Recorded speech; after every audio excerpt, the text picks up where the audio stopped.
Climax आने वाला है। तो मैंने क्या कहा कि अब बदले ही कहानी, यानी अब क्या हुआ, क्लोरीन ने पहले कार्बन की फैमिली को उजाड़ा था, अब कार्बन उससे बदला लेता है क्लोरीन की फैमिली से और क्लोरीन को अपने साथ उठा लेता है अपने आप को स्टेबल करने के लिए। यानी क्या मतलब कि कार्बन के जो एक वैलेंसी खाली थी यहां पर क्या अटैच हो जाता है आकर, chlorine. Is that clear? Chlorine, जी सर। अब क्या हुआ, आप जरा गौर से देखिए कि जब आपने रिएक्शन लिखा था तो ये CH3Cl और ये HCl एक ही स्टेप में बन रहे थे, यस और नो? लेकिन जब आप इसका मैकेनिज्म लिखते हैं तो आपको जी एक सर, स्टेप में HCl बनता हुआ नजर आ रहा है और एक स्टेप में उस स्टेप CH3Cl में बनता हुआ नजर आ रहा है। तो जो स्टेप रिएक्शन में एक सिंगल स्टेप था, जब हमने मैकेनिज्म में देखा तो वो स्टेप डिवाइड हो गया है दो स्मॉलर स्टेप्स में, यस और नो? जी सर। अब दोबारा से जी सर। कार्बन की फैमिली स्टेबल हो गई। जी सर। अब ये पहला सर स्टेप पूरा हो, इसके साथ वो भी बनेगा ना, क्लोरीन फ्री रेडिकल वाला। देखो असल में मैं उसका जवाब थोड़ी देर में देता हूं कि वो क्यों नहीं लिख रहा, मैं अभी बताता हूं। अच्छा, अब ये दोबारा से कार्बन स्टेबल हो गया, अब दोबारा से कहानी फिर से रिपीट होगी। क्या मतलब कि दोबारा से क्लोरीन का मॉलिक्यूल यूवी लाइट लेकर ब्रेक होगा फ्री रेडिकल में, फिर दोबारा से उसकी नजर किसके ऊपर पड़ेगी, कार्बन की हस्ती बस्ती, बोलो बेटा, फैमिली फैमिली पर के ऊपर। वो क्या करेगा, फिर से आकर कार्बन के हाइड्रोजन पर क्या कर देगा, बोलो भाई, अटैक। मुझे आपके अल्फाज सुनने बेटा, फिर से कार्बन पर क्या हो जाएगा, हाइड्रोजन पे क्या हो जाएगा, अटैक। जब अटैक हो जाएगा तो फिर से हाइड्रोजन को कौन निकाल निकाल कर ले जाएगा, बोलो बेटा, क्लोरीन। क्लोरीन। क्लोरीन। तो जब हाइड्रोजन निकल जाएगा कितने हाइड्रोजन रह जाएंगे, CH2Cl का फ्री रेडिकल बन जाएगा, यस और नो? जी सर। बोलो बेटा हसन। जी सर, जी। जी सर। HCl बन जाएगा। फिर कार्बन किससे बदला लेने का फैसला करेगा, क्लोरीन से। क्लोरीन की फैमिली से। अब कार्बन अटैक करेगा इसके ऊपर और जो वैलेंसी इनकम्प्लीट है उसको पूरा करने के लिए क्या करेगा, वहां से क्लोरीन गेन कर लेगा। तो CH2 तो CH2 रहेगा, Cl एक पहले से लगा हुआ था, एक और Cl लगवा लेगा तो CH2Cl2 बन जाएगा, यस और नो? जी सर। ये बात समझ में आई? जी सर। फिर आप देखें CH2Cl2 दोबारा से स्टेबल हो गया, फिर से क्लोरीन का फ्री रेडिकल इस पे आके अटैक करेगा और जब अटैक करेगा तो कौन किसको निकाल के लेके जाएगा, हाइड्रोजन को, यस और नो? बेटा इसको विजुअली इमेजिन कर पा रहे हो तुम लोग, जब हाइड्रोजन इसमें से कम हो जाएगा तो क्या बन जाएगा यहाँ, CHCl2 का फ्री रेडिकल।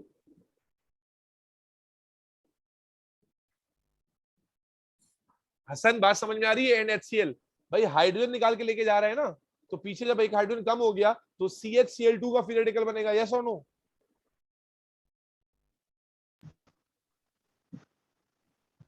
फिर ये CHCl2 का फ्री रेडिकल किस पे अटैक करेगा, क्लोरीन की फैमिली पर। जब ये क्लोरीन की फैमिली पर अटैक करेगा तो क्या रिजल्ट मिलेगा, बोलो भाई, CHCl3, यस और नो? जी सर। फिर से कार्बन पूरा हो ये गया। फ्री रेडिकल क्लोरीन पे क्यों बनाया वाला? बेटा क्लोरीन पे नहीं, कार्बन पे, ये निशान पूरे मॉलिक्यूल पे लगा दिया हमने। सेकंड लास्ट वाले में स्ट्रक्चर बना के लिखोगे तो कार्बन पे शो करोगे, मॉलिक्यूल में लिखोगे इस तरह से तो बस कहीं पर भी शो कर दो। जैसे NH4 जब आप लिखते हैं NH4 पॉजिटिव, तो आप चार्ज ऐसे लगाते हैं तो हाइड्रोजन पे थोड़ी होता है, नाइट्रोजन पर होता है। बात समझ में आ रही है या नहीं, रिलेट कर पा रहे हो कि क्या करना है क्या नहीं करना है? यहां पर फिर से कार्बन स्टेबल हो गया, जब कार्बन फिर से स्टेबल हो गया फिर से क्या होगा कि CHCl3 पर कौन अटैक करेगा, सर, वो सन भाई वेटिंग रूम में। जी जी, फिर से कौन अटैक करेगा, क्लोरीन का फ्री रेडिकल, यस और नो? और जब क्लोरीन का फ्री रेडिकल अटैक करेगा तो किसको अपने साथ ले जाएगा, हाइड्रोजन को, तो HCl बन जाएगा और पीछे क्या बचेगा, CCl3 का फ्री रेडिकल। CCl3 और फिर CCl3 का फ्री रेडिकल जब अनस्टेबल हो जाएगा तो ये अपनी स्टेबिलिटी को पूरा करने के लिए किस पर अटैक कर देगा, क्लोरीन के मॉलिक्यूल पर, क्लोरीन पे। और अपनी वैलेंसी को कंप्लीट कर लेगा, यस और नो? जी सर बिल्कुल। तो कहानी बड़ी सिंपल सी है कि एक बार क्लोरीन का अटैक होगा और एक बार इसका अटैक होगा, and that's how the process is completed. और सारे स्टेप्स में यूवी लाइट की कंडीशन जो है वो चलती रहेगी। तो जो रिएक्शन 4 स्टेप में हो रहा था उसका मैकेनिज्म आपको 8 स्टेप्स का नजर आएगा। कहानी की बेसिक समझनी है बेटा। बेसिक क्या है, अगर समझ में आती है तो बात समझ में आ जाएगी। कि आप देखें कार्बन का जो क्लोरीन जो है वो कार्बन पर अटैक कर रहा है, उसमें से हाइड्रोजन कम करके फ्री रेडिकल बना दे रहा है। फिर कार्बन का वो फ्री रेडिकल क्लोरीन को अटैच करके उस स्टेबल हो जा रहा है। फिर इसी तरह अगले स्टेप में भी यही हो रहा है। क्लियर है? अगर तुम्हें ये बात वाकई समझ में आ गई है तो मैं अगर तुम्हें रैंडमली किसी और अल्केन के लिए पूछूं, जैसे एग्जामिनर पूछता है, यहाँ साइड में देखो, अगर मैं तुमसे कहता हूं कि मैं C3H8 जो कि प्रोपेन है, प्रोपेन की क्लोरीनेशन करूं, प्रोपेन की क्लोरीनेशन करूं, तो मुझे बता सकते हो कि पहले स्टेप में फ्री रेडिकल कार्बन का कौन सा बनेगा? कार्बन का free radical C3H7। Very good, जी जी C3H7 का फ्री रेडिकल बनेगा। बात समझ में आ रही है? दूसरे जी स्टेप जी में कौन सा सर। बनेगा? जी सर। C3H6Cl। H6 Cl भी तो आ जाएगा, CL। राइट? जी सर। भाई ये रिलेट करना आ रहा है या नहीं आ रहा? आ रहा है थोड़ा थोड़ा। सर आपकी स्क्रीन हट गई। अबे यार वो हैंग हो जाता है, पता नहीं क्या। एक तो जब क्लाइमेक्स आता है ना तभी इसको मौत पड़ती है। हाँ जी, आ रहा है नजर अब? नहीं सर, नहीं नहीं आ रहा। सर, अभी भी नहीं आ रहा? एक मिनट। आपकी स्क्रीन शेयर नहीं हो रही। अबे यार कहाँ चला गया? हाँ चलो, अब बताना। अब आ रहा है। जी तो अब आप देखें एग्जामिनर में सवाल आता है, यही बच्चे फंसते हैं। तो यहाँ पर क्या बन जाएगा? C3H6Cl का फ्री रेडिकल, यस और नो? इसके बाद क्या बनेगा? Yes sir. C3H5Cl2 का फ्री रेडिकल, H5Cl2 का फ्री रेडिकल, C3H4Cl3 का free C3H4Cl3 radical, free radical, C3H3Cl4 का फ्री रेडिकल, फिर तो फिर आखिर में ये C3H2, सारा CCl7 बन जाएगा। बता रहा हूँ, Cl5 का फ्री रेडिकल, फिर C3HCl6 का फ्री रेडिकल, और आखिर में C3Cl7 का फ्री रेडिकल। यस और नो? Cl7 का फ्री रेडिकल। जी सर। अब देखो, जब तुम्हें कॉन्सेप्चुअली समझ में आया कि फ्री रेडिकल बनाने के लिए हाइड्रोजन कम करते हैं, उसकी जगह क्लोरीन को लेकर आके वो करते हैं, तो अब तुम किसी भी मॉलिक्यूल को बना सकते हो। बच्चों की हवा टाइट हो जाती है जब डायरेक्ट प्रोपेन का सवाल आ जाता है। अब देखो, ये चूंकि फ्री रेडिकल है तो ये फ्री रेडिकल किस पे अटैक करता है? कार्बन का फ्री रेडिकल क्लोरीन पे अटैक करता है ना। तो जब जी ये सर। फ्री रेडिकल क्लोरीन पे अटैक करेगा तो उसका प्रोडक्ट क्या होगा? C3H7Cl। इसका प्रोडक्ट क्या होगा? C3H6Cl2। इसका प्रोडक्ट क्या होगा? C3H5Cl3। इसका प्रोडक्ट क्या होगा? C3H4Cl4। क्या ख्याल है? इसका प्रोडक्ट क्या होगा? C3H3Cl5। भाई ये क्लोरीन पर अटैक करके क्लोरीन से अपनी वैलेंसी पूरी करता है ना। तो C3H2Cl6। इसका प्रोडक्ट क्या होगा? C3HCl7। और इसका प्रोडक्ट क्या होगा? C3Cl8। क्या ख्याल है? जी सर बेहतरीन हो गया। भाई ये क्या बात रिलेट करना समझ में आई? कैसे किया हमने? हमें मालूम है कि जो फ्री सर रेडिकल, हमेशा फ्री रेडिकल जाके अटैक करते हैं ना स्टेबल मॉलिक्यूल के ऊपर। फ्री रेडिकल, जी हाँ बिल्कुल। स्टेबल कर तो देता फ्री है। रेडिकल जहां आपने यहाँ देखे थे कार्बन के, तो सारे कार्बन के फ्री रेडिकल जो अपनी जो रिएक्टिविटी है उसको किससे पूरा कर रहे थे? क्लोरीन से। तो मैंने क्या किया, जब उनका प्रोडक्ट बनाने की बात की गई तो मैंने जो फ्री रेडिकल बनाया था उसमें एक एक क्लोरीन लगा के प्रोडक्ट बना दिया। बस समझिए, क्लियर हो। ये होती है ब्यूटी समझने की। ठीक है, इसी तरह आप कोई भी कर सकते हो। अगर मैं आपसे कहता C9H20 इसका क्लोरीनेशन कर रहे हैं, तो क्या आप मुझे इसमें से 3 ऑर्गेनिक रेडिकल नहीं बता सकते कौन से बनेंगे? C9H19 का फ्री रेडिकल बनेगा नहीं बनेगा? C9H18Cl का फ्री रेडिकल बनेगा? C9H17Cl2 का फ्री रेडिकल बनेगा? तो आप 3 रेडिकल कोई भी बता सकते हो, यस और नो? जी बिल्कुल। Yes sir. और ये 8 स्टेप का मैकेनिज्म समझ में आ गया? जुनैरा अली अब्बासी उर्फ चुड़ैल। जी सर आ गया। चले जी, चेन प्रोपेगेशन खत्म हो गई। अब लास्ट स्टेप है चेन टर्मिनेशन। लास्ट स्टेप है चेन टर्मिनेशन, जल्दी से वो भी समझ लेते हैं।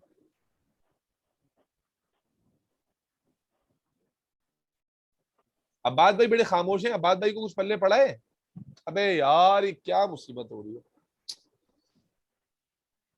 ये क्या हो गया? आ रहा है नजर? जी सर। जी सर। जी सर, आ गया। Chain termination. देखिए आपकी बुक में तो चेन टर्मिनेशन बहुत ही आसान है, क्योंकि आपकी बुक में सिर्फ पहले दो मैकेनिज्म के सिर्फ पहले दो स्टेप्स को कंसीडर किया हुआ है, लेकिन आप कहीं पर भी कर सकते हैं। एज यू कैन सी कि ये पूरा का पूरा रिएक्शन अल्ट्रावायलेट लाइट पे डिपेंडेंट है। तो जब रिएक्शन हो रहा है और आपने किसी भी स्टेप पे लाइट बंद कर दी, तो क्या ये रिएक्शन आगे हो पाएगा? नहीं सर। क्यों नहीं नहीं हो सर। पाएगा? क्योंकि आप जानते हैं कि क्लोरीन का फ्री रेडिकल बनता है तो रिएक्शन शुरू होता है। तो अगर क्लोरीन का फ्री रेडिकल ही नहीं बन रहा तो रिएक्शन आगे नहीं होगा। यस और नो? तो अब Yes, मान sir. लें कि किसी एक स्टेप पर आपने लाइट बंद कर दी। जब लाइट बंद कर दी तो रिएक्शन आगे तो नहीं होगा, लेकिन उस वक्त रिएक्शन मिक्सचर में जितने भी फ्री रेडिकल मौजूद हैं वो तो आपस में रिएक्ट करेंगे ना, टू गेट स्टेबिलिटी। यस और नो? Yes sir. तो मान लें कि पहले स्टेप में Sir. कौन सा फ्री रेडिकल था? CH3 का फ्री रेडिकल था। CH3। और क्या था? क्लोरीन का फ्री रेडिकल था। आपकी बुक में पहला स्टेप कंसीडर हुआ है, तो पहले स्टेप में यही दोनों रेडिकल थे। ओके। भाई बताओ, पहले स्टेप ऑफ मैकेनिज्म में यही दोनों फ्री रेडिकल थे। जी जी। अगर आपने लाइट बंद कर दी तो अब क्या मतलब हुआ? ये तो रिएक्टिव स्पीशीज है, रुकेंगे तो नहीं। तो क्या होगा कि CH3 का जो फ्री रेडिकल है, अगर लाइट बंद हो गई तो ये किसी और CH3 के फ्री रेडिकल से रिएक्ट कर जाएगा, ये में कर लेंगे। C2H6 बना लेगा। इसी तरह ऐसा भी पॉसिबल है कि जो CH3 का फ्री रेडिकल है वो क्लोरीन के फ्री रेडिकल से कंबाइन हो जाए और क्या बना ले? CH3Cl बना ले। Is that clear? इसी तरह क्लोरीन का जो जी, फ्री सर। रेडिकल है वो सर क्लोरीन ये नहीं रैंडमली करेगा। रैंडमली आपको पॉसिबल प्रोडक्ट्स बताने होंगे। तो जो भी फ्री रेडिकल अवेलेबल है वो आपस में रैंडमली रिएक्ट कर जाएंगे to form stable product. Is that clear? जी सर। Yes sir. अब अगर मैं पहला स्टेप कंसीडर ना जी करूं बल्कि सर। और स्टेप्स कंसीडर कर लूं, तो आप जानते हैं फिर और भी फ्री रेडिकल्स आ जाएंगे। जैसे पहले स्टेप में CH3 फ्री रेडिकल था, फिर Cl भी फ्री रेडिकल था। इसके अलावा अगर मैं सेकंड स्टेप कंसीडर करूं, CH2Cl का फ्री रेडिकल था। थर्ड स्टेप कंसीडर करूं तो CH Cl2 का फ्री रेडिकल था। फिर एक और स्टेप कंसीडर करूं तो Cl3 का फ्री रेडिकल था। यस और नो? Yes sir. तो अगर ये सारे जी सर। रेडिकल्स कंसीडर कर दूं तो फिर बाय रैंडम चांस आप किसी को भी किसी से मिला सकते हो। मिसाल के तौर पर अगर एग्जामिनर बोलता है दो पॉसिबल प्रोडक्ट बना के दिखाओ, मैं कहता हूं ये दोनों मिला देते हैं, तो ये दोनों मिला देंगे तो प्रोडक्ट क्या बनेगा? C2H5Cl3। यस और नो? C2H3 H3 होगा ना सर? सॉरी, हाँ, C2H3Cl3। ठीक है। इसी तरह अगर मैं इसको इससे मिला दूं तो क्या बनेगा? CH2Cl2। अगर इसको इससे मिला दूं तो क्या बनेगा? C2H5Cl। क्या ख्याल है भाई? जी अच्छा जी है जी सर। बिल्कुल। इन दोनों को जी मिला, सर। आप समझ रहे हैं कि ये बच्चों को हवा टाइट हो जाती है, लेकिन अल्हम्दुलिल्लाह जब समझ में आता है ना फिर आप बोलते हैं यार ये तो हलवा हो गया। Cl5। अभी कैसी गेम ऑन लग रही है ना, ये मतलब प्रो लेवल पे लग रहे हैं आप। कोई भी मैकेनिज्म, कोई भी टर्मिनेशन आप कर सकते हैं। यस और नो? अब अगर क्लास में समझ में आ गया उसके बाद भी तुमसे नहीं हुआ, फिर ऐसा करो कि मुंह पे गोबर का लेप लगा लेना। अबे भाई समझ में आया? बोलो। जी जी सर। सर आ गया। That's all about जी chemistry of sir. methane. Chemistry of methane यहाँ पर खत्म हो गई। तो let me repeat myself. Chemistry क्या है? दो प्रिपरेशन है जिसका कोई रिएक्शन नहीं है। केमिकल प्रॉपर्टीज दो थी, सब्स्टिट्यूशन, कंबस्टन। कंबस्टन में क्या है उसमें हमने पढ़ लिया। सब्स्टिट्यूशन में हैलोजिनेशन, उसका मैकेनिज्म, पहले यूवी लाइट से होमोलिटिक फिजन होती है, फ्री रेडिकल बनते हैं और इसीलिए इसको फ्री रेडिकल सब्स्टिट्यूशन कहते हैं। फिर अटैकिंग का मैकेनिज्म शुरू हो जाता है। एक बार क्लोरीन अटैक करता है, कार्बन में से हाइड्रोजन भगा लेता है, और एक बार कार्बन अटैक करता है। तो इस तरह से ये ऑल्टरनेट सीक्वेंस चलती रहती है। 4 स्टेप का मैकेनिज्म 8 स्टेप में खत्म होता है। अगर किसी भी स्टेप पे लाइट ऑफ कर दी जाए तो जो भी फ्री रेडिकल्स अवेलेबल होंगे वो आपस में रैंडमली रिएक्ट करके पॉसिबल प्रोडक्ट्स बना लेंगे, और एग्जामिनर आपसे पूछ सकता है। यही चीज एग्जामिनर आपसे यहां भी पूछ सकता है। असल में फ्री रेडिकल गेम आपको समझ में आ गई ना? आपसे पूछता है कि C3H8 का रिएक्शन हो रहा था और आप बताएं जनाब दरमियान में हमने चेन टर्मिनेट कर दी, तो पॉसिबल जो है ना प्रोडक्ट बताएं। तो आप क्या करेंगे कि 2-3 फ्री रेडिकल कंसीडर कर लोगे और उनसे जो पॉसिबल प्रोडक्ट बन सकते हैं वो बना के दिखा दोगे। Is that clear? जी सर। फ्री जी सर। रेडिकल कार्बन का कैसे बताओगे? समझ में आ गया? जी सर आ गया। जी सर। चलो अब हेडिंग बनाओ, chemistry of ethane. Sorry chemistry of ethene. Alkane खत्म हो गया, अब हम चल रहे हैं केमिस्ट्री ऑफ एल्कीन। अल्कीन, जिसमें हम एग्जाम्पल कौन सी लेंगे?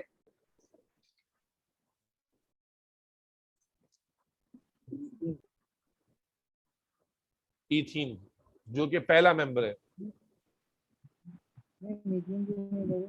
हाँ, क्या कह रहे हो बेटा?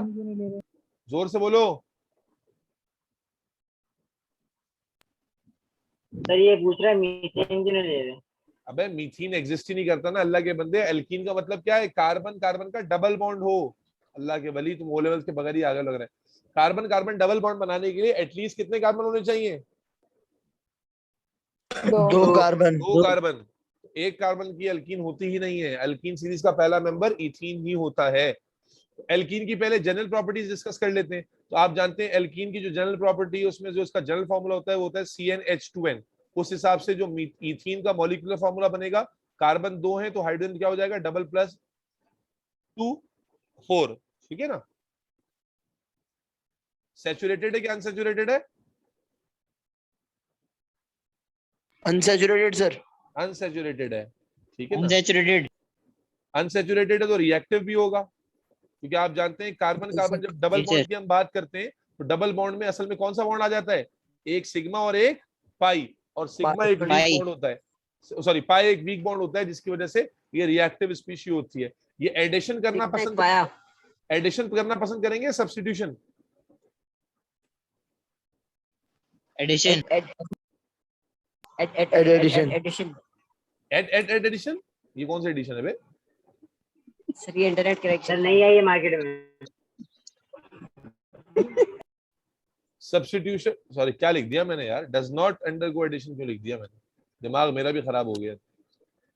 डज नॉट अंडरगो सब्स्टिट्यूशन, क्योंकि अल्केन की एग्जांपल क्या थी? 4 कुर्सियों पे 4 लोग बैठे हुए, तो आप 5वां नहीं बिठा सकते, किसी को उठाना पड़ेगा। यहाँ तो जगह ऑलरेडी खाली है।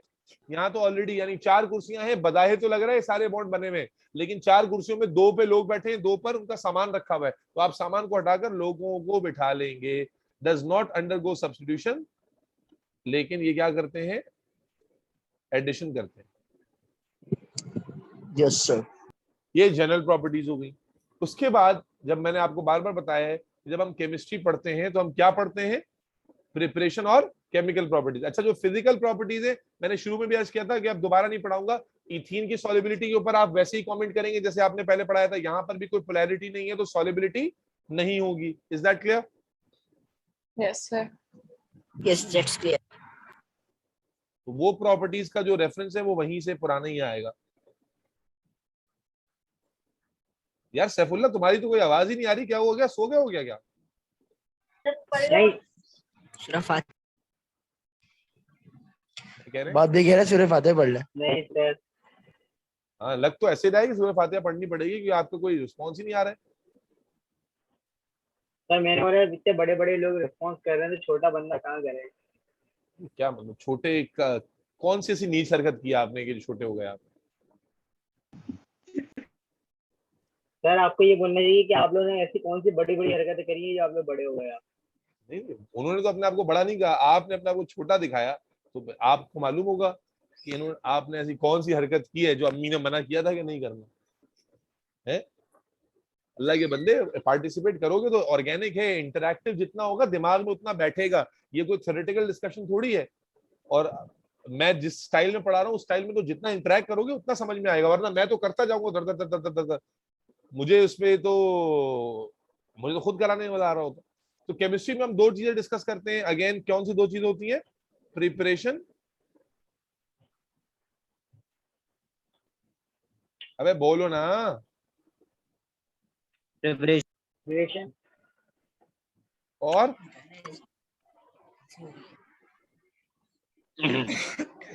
Chemical property. Chemical property. ओए होए, अब मेरे बच्चे इथीन की जो प्रिपरेशन है ना उसके 3 तरीके हैं। कितने तरीके हैं? मीथेन मीथेन के कितने थे?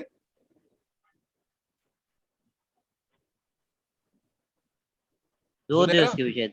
उसके 2 थे। इसके कितने बता रहा हूं मैं? 3। तीन जुनैरा अब तुम मर चुकी हो, तुम्हारी आवाज नहीं आ रही मुझे। 3 sir. 3 तरीके, सर तो एक ही है, तरीके 3 है। ठीक है, क्रैकिंग जी, और sir. Fractional distillation of crude oil, ये तो वही है जो मीथेन में रिपीट हो रहे थे, यानी अल्कीन या इथीन को भी उन्हीं 2 मेथड से बनाया जा सकता है, और इसमें रिएक्शन आपको याद नहीं रखना है।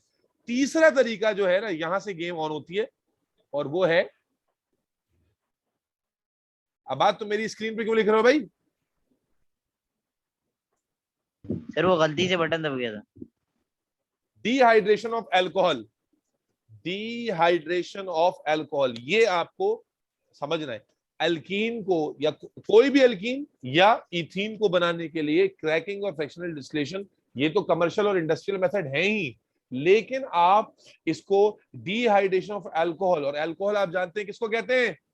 ऐसा ऑर्गेनिक कंपाउंड जिसमें OH हो, उसको क्या कहते हैं? अल्कोहल। OH। तो अल्कोहल को डिहाइड्रेट करके आप जो है वो अल्कीन बना सकते हैं, या कोई भी अल्कीन इंक्लूडिंग इथीन बना सकते हैं। Am I clear? Yes, sir. अब ये रिएक्शन ये रट्टा लगाने का नहीं, ये समझने का है। तो अब पहले दोनों रिएक्शन की चूंकि डिटेल नहीं है, इसलिए पहली हेडिंग बना रहे डिहाइड्रेशन ऑफ अल्कोहल, ताकि हम सीख सकें कि डिहाइड्रेशन का पैटर्न क्या है। बार बार बताऊंगा, पैटर्न याद रखना है, पैटर्न से गेम ऑन होगी। याद रखना है कि डिहाइड्रेशन से अल्कीन बनती है। देखिए जी, डिहाइड्रेशन करते कैसे हैं जरा समझिए।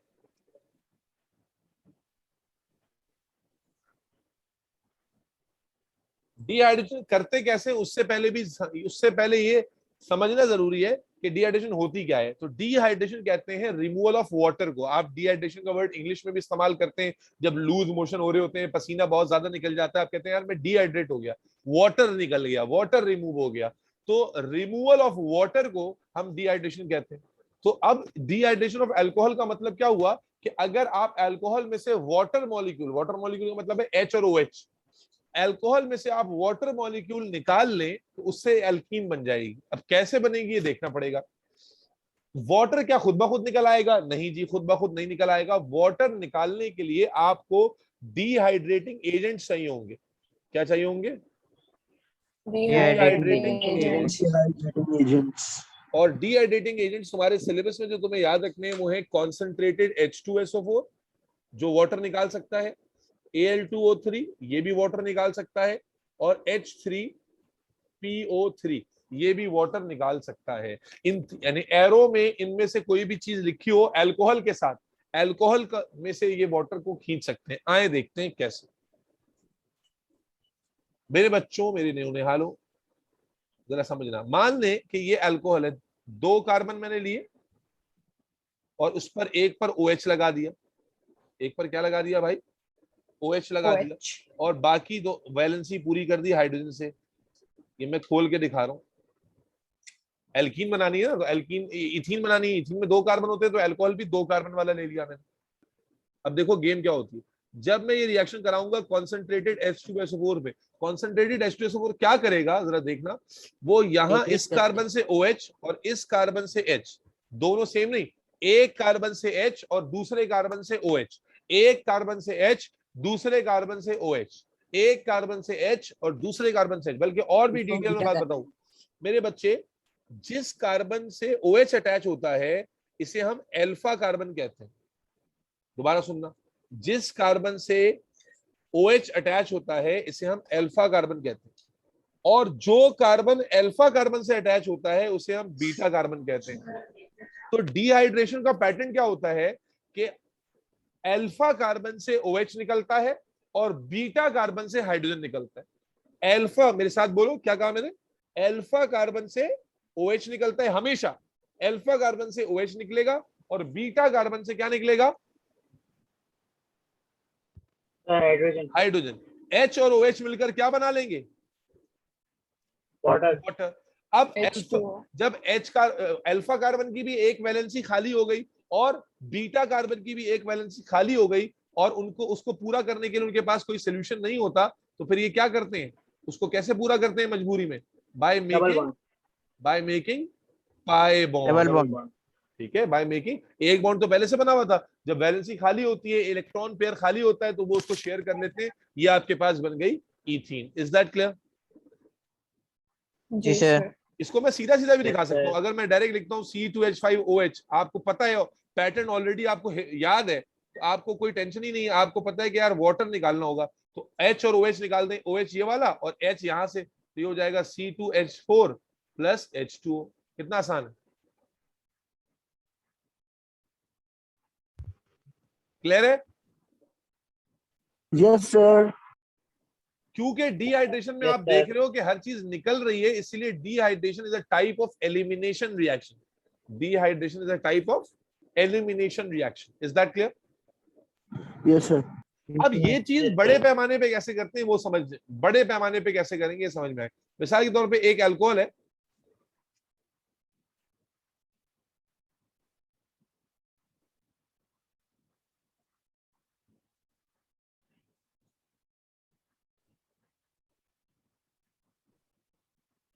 ये एक अल्कोहल है, अल्कोहल है या नहीं पहले तो ये बताओ,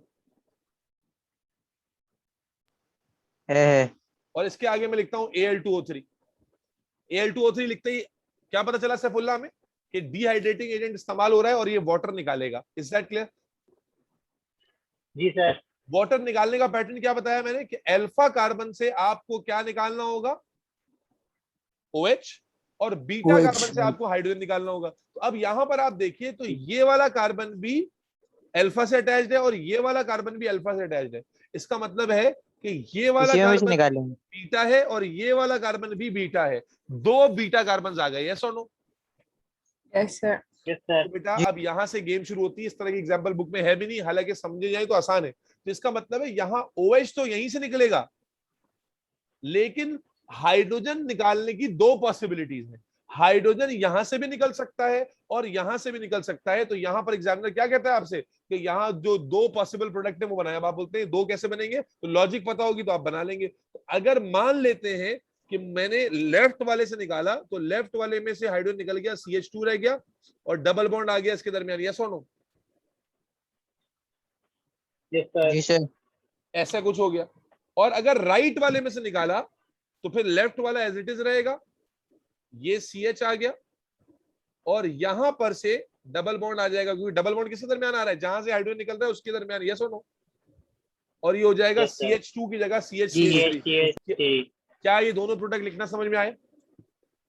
सर। आ गया। लॉजिक क्या है जुनैरा, कि जब एक से ज्यादा बीटा कार्बन होंगे दोनों लिखने तो पड़ेंगे। आज क्या कह रहे हो बेटा? दोनों पॉसिबिलिटी है। इसमें दोनों possible- लिखने पड़ेंगे। जी, ज्यादातर एग्जाम में दोनों ही लिखने होते हैं। एग्जामिनर आपसे इनमें से कहता है कोई भी दोनों एक लिख सकते हैं। नहीं, आमतौर से दोनों ही लिखवाता है एग्जामिनर आपसे।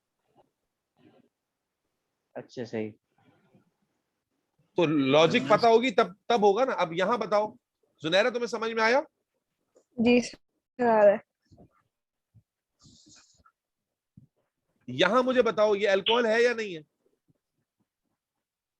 है। है। अगर मैं इसको डिहाइड्रेट करना चाहता हूं कॉन्सेंट्रेटेड H2SO4 से, तो मुझे बताओ कितनी पॉसिबिलिटी होगी प्रोडक्ट की? दो होंगे इसी में। ये अल्फा कार्बन है, इसके साथ ये भी बीटा कार्बन है और ये भी बीटा कार्बन है। यस और नो? Beta carbon. प्रोडक्ट की कितनी Yes, sir. पॉसिबिलिटी होगी? दो। गलत जवाब। यहां पर एक ही, product एक की ही। एक ही चलो। पॉसिबिलिटी होगी बेटा। क्यों? अब यहां पर अगली क्योंकि दोनों एग्जांपल से- बड़ी तीसरी है इसकी वजह कीमती से। दोनों एक एग्जांपल जैसे है, बनेंगे। क्योंकि दोनों बीटा कार्बन सिमेट्रिकल हैं, एक जैसे हैं, सिमेट्रिकल हैं, दोनों एक ही जैसे हैं। तो चाहे आप हाइड्रोजन इस साइड से निकालें या उस साइड से निकालें, उसका मतलब एक ही एक ही रहेगा। बात होगी। तो आप यहां एक अगर ही निकाल देते हैं, ये बन जाता है CH2 CH CH3। ठीक है, तो ये एक ही प्रोडक्ट देगा। Is that clear? Yes sir. जी सर। एक और एग्जांपल देखो, ये वाटर एग्जांपल नहीं जो, होगा इसके साथ। हाँ वाटर भी होगा ना इसके साथ।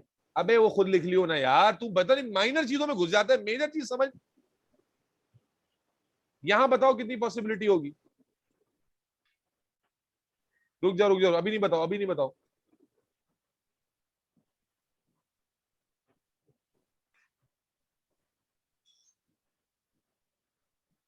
हाँ जी, How many types of possibilities are there?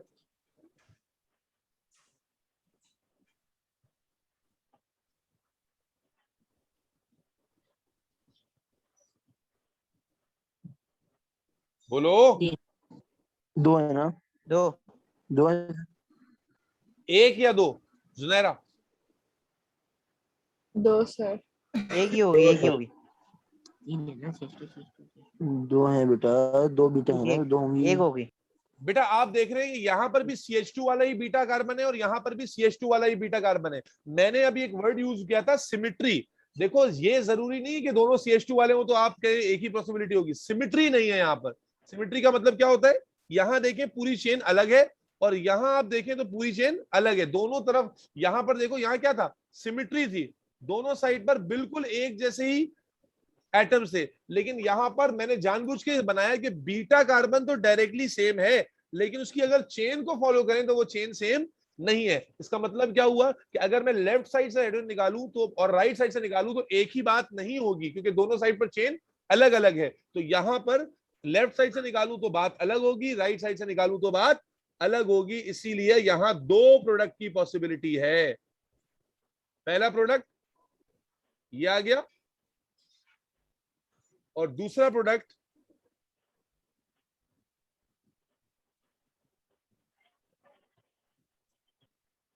ये आ गया। Is that clear?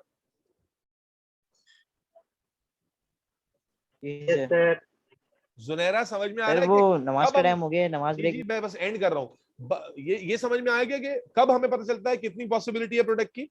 ये सिर्फ ये नहीं कि जी आपने सर। देखा कि दोनों CH2 है तो एक ही सिंगल प्रोडक्ट बनेगा, नहीं, आपको सिमिट्री देखनी होगी। अगर सिमिट्री है तो फिर वो एक ही जैसा प्रोडक्ट देंगे और सिमिट्री नहीं है तो डिफरेंट। एक आखिरी बस एक जल्दी से सिर्फ मुझे वर्बली बता दो, बस खत्म कर रहा हूं मैं। मुझे बताओ यहां पर कितने प्रोडक्ट बनेंगे?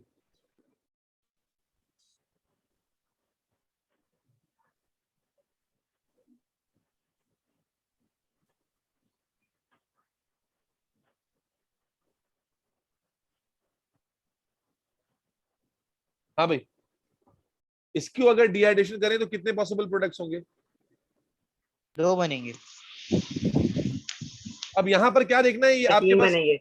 अल्फा तीन। का, ये अल्फा, अच्छा ये एक जवाब आया, दो एक जवाब आया, तीन। अब आपने क्या देखना है? एक ये एक बीटा कार्बन आपका ये वाला है, एक बीटा ये वाला है और एक बीटा ये वाला है। तीन अब आपने क्या देखना है? तीन बनेंगे, तीन। सर एक सेकंड में अपना आंसर बदलना बल्कि चाहूंगा। दो बनेंगे। दो तो बेटा, एक जैसे है दो ना, बनेंगे, क्योंकि दूसरे सेमेटिक दो बनेंगे, तीन नहीं बनेंगे। क्यों? क्योंकि ये दोनों बीटा कार्बन दो एक जैसे दो हैं, एक जैसे हैं। सिमिट्री है ना इसमें, CH2 CH3 CH2 CH3। Yes sir. इन इसमें चाहे आप डबल बॉन्ड यानी हाइड्रोजन यहाँ वाले ऊपर वाले से निकाले या नीचे वाले से, एक ही बात होगी। जबकि जो लेफ्ट में बीटा कार्बन है वो डिफरेंट है, इसलिए अगर वहां से आप हाइड्रोजन निकाल रहे हैं तो फिर अलग प्रोडक्ट बनेगा। Is that clear? तो यहाँ पर दो Yes, sir. पॉसिबल प्रोडक्ट होंगे, तीन नहीं होंगे। क्लियर? जी सर। सो बेटा दैट्स हाउ डिहाइड्रेशन। तो अब तुम्हारी बुक में तो सिर्फ एक ही एग्जांपल है ठीक है। इथेनॉल की, लेकिन तुम्हें पैटर्न समझा दिया मैंने। क्या समझ में आया अच्छे से? बिल्कुल बम्बार्ड किस्म का। बेहतरीन सर। जी सर।